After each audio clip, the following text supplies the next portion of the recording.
The best way to roast your potatoes. Use small potatoes and boil until fork tender. Drain off the water and put them in a big bowl.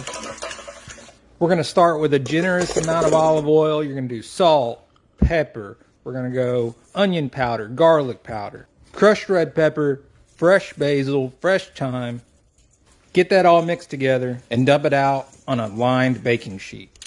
Spread them out, give them a little room on every side, and then use a glass to smash them about a ½ inch thick. And then throw them in a 425-degree oven for about 30 minutes, but you're going to want to flip them halfway through. And you're going to end up with a soft interior, crispy exterior, the best roasted potatoes you've ever had. Do you like corn on the cob but hate picking that silk out when shucking the corn? Keep watching. Throw a few cobs in the microwave, husk and all, set the timer for 10 minutes. Use a towel when you take them out, they're going to be hot. You want to cut these while they're still hot, use a towel to hold the end, and cut off the bottom.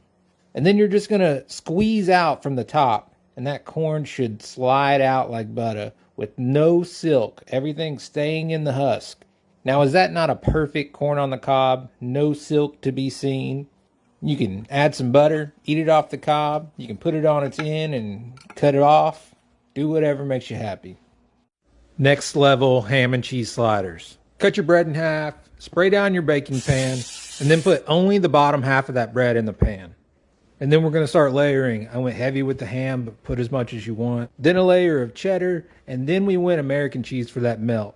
Top goes back on, and then you're going to melt butter with garlic powder and Worcestershire sauce.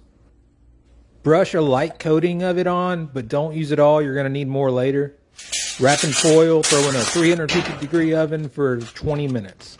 Pull it, unwrap it, and then brush the rest of that mixture all over the top. You can go pretty heavy.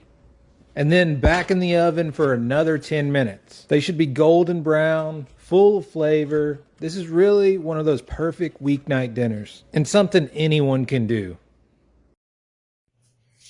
I remember when I first got on this app, I would see all these videos about guys trying to show you how to cook the perfect steak. And they would be using their non-stick skillet and their ½ inch Walmart steak. And it just looked awful. They were leading people down the wrong path. And I felt a calling to get on here and show people how it's done. The key to a perfect gumbo is the dark roux. Hell, maybe the key to a happy life. Now keep in mind, making roux can be an art form, but this is just how I do mine. Start by browning off your sausage and your chicken to get a good fat base, and then you add a little bit of oil to that. You're looking for a 1-to-1 ratio of flour to oil.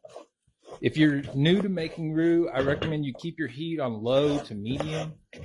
As you get better and more comfortable, you can raise that heat and move a little quicker. A lot of people would stop here, but just stay with me and keep going until you get that perfect dark brown roux. When you do hit that perfect color, you're going to want your veggies all cut up so that way you can drop them in and stop that cooking process. And this is what you're looking for. Y'all tag me and let me see what you got.